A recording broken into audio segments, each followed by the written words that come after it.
Well, I have light.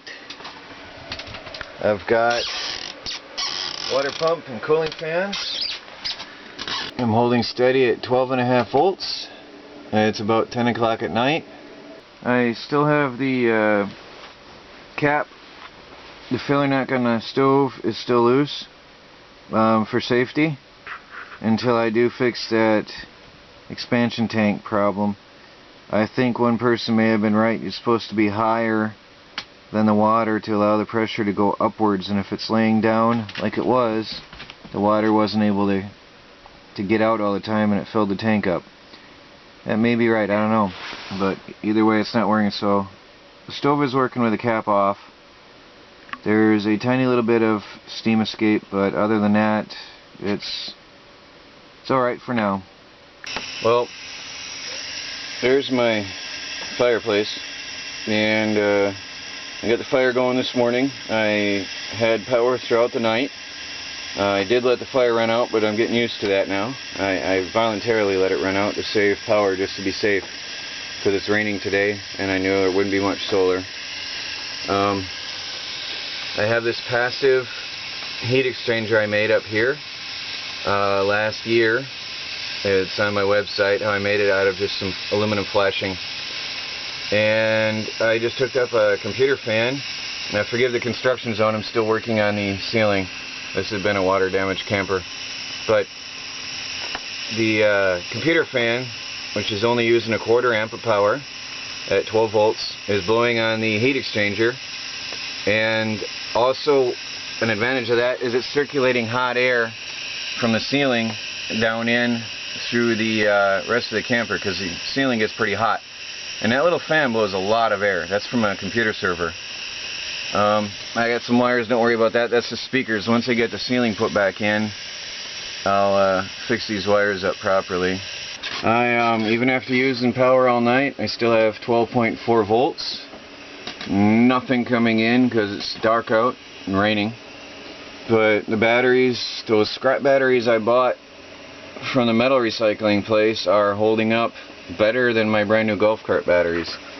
So it's a much happier day. Well, without the expansion tank, I have a mess. The antifreeze is pouring out, all of it. I can't stop it. I just can't stop the flow. There's nothing I can do. The tank is half emptied out. I've been collecting it in jars. Without the expansion tank on there, it's just purging all the water out of the system once it gets warm. So this is not going to work like this at all. I either have to get the expansion tank, a new one, or replace the stove right away. Well, I cleaned up the mess. Guess I needed to wash that anyway eventually.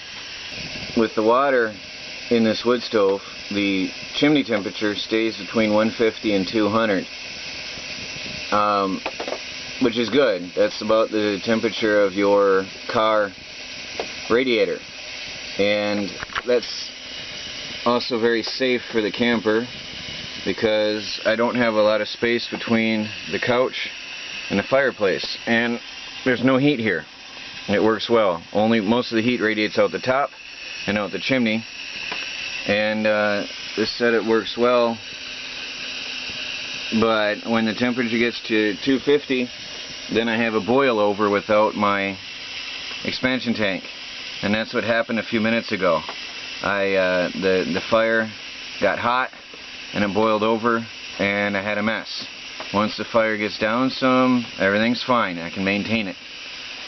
So I don't know, if I replace this stove, I'm going to have to find something that'll fit this space, this narrow space here. I keep my wood in a box there. I'll have to figure out what to do. I'm really thinking about it. I got a nice cozy 65 in here. Since I'm outdoors a lot, that's very comfortable for me. Actually, almost too warm for me right now. I'm getting used to the cold. So with the extra fan running up on the ceiling, the system is working better. Well, I've done some cleaning this morning, and here's my desk all cleaned up. relatively neat. I'm still organizing my books. But at least I got my desk cleared up. I can work properly. And I want to show you a project I did yesterday. I took that old bed that was here and I built a frame. And I cut it 2/3 of the way. And this is just a piece of wood sitting on here. This is an extra piece that was left over. I just set it on there for now. The tabletop stops right here at the edge of this board.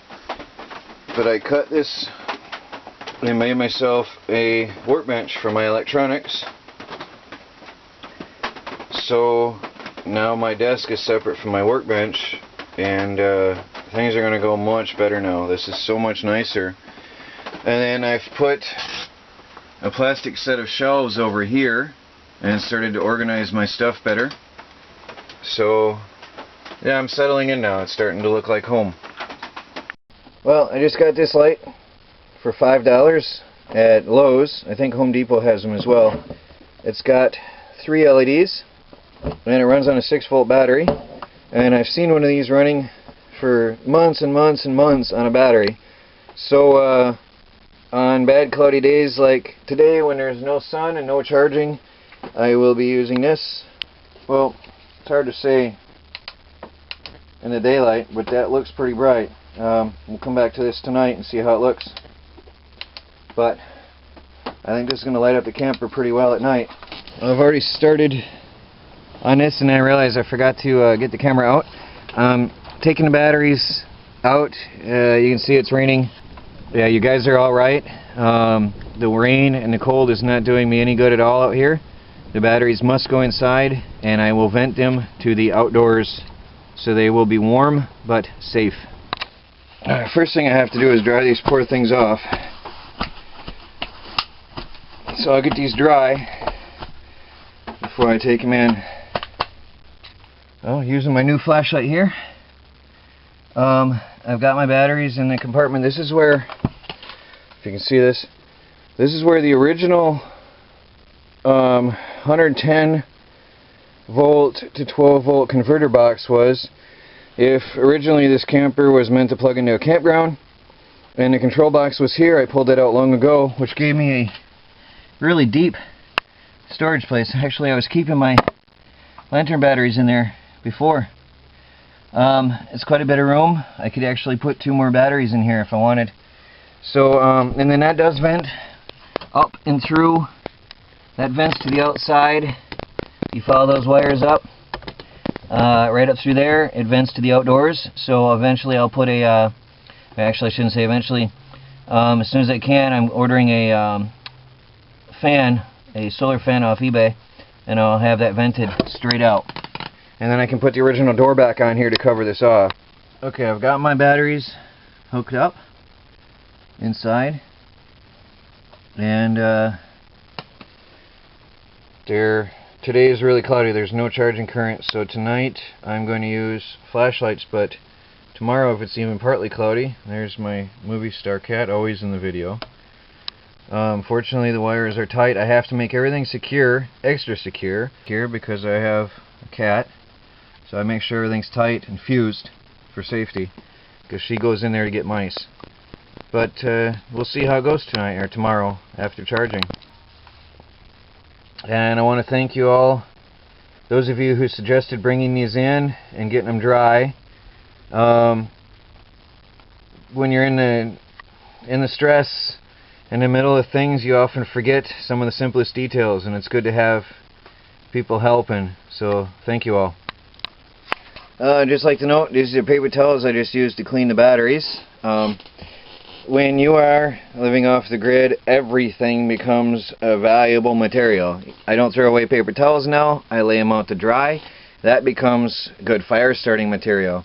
Everything gets a second use. If I just use something to wipe up the sink, I use a paper towel for something. Maybe I can use it to dry my hands with later, or for a dirty job. When it's dirty like that, then it gets dried out to be used for fire starting. So actually this is green living.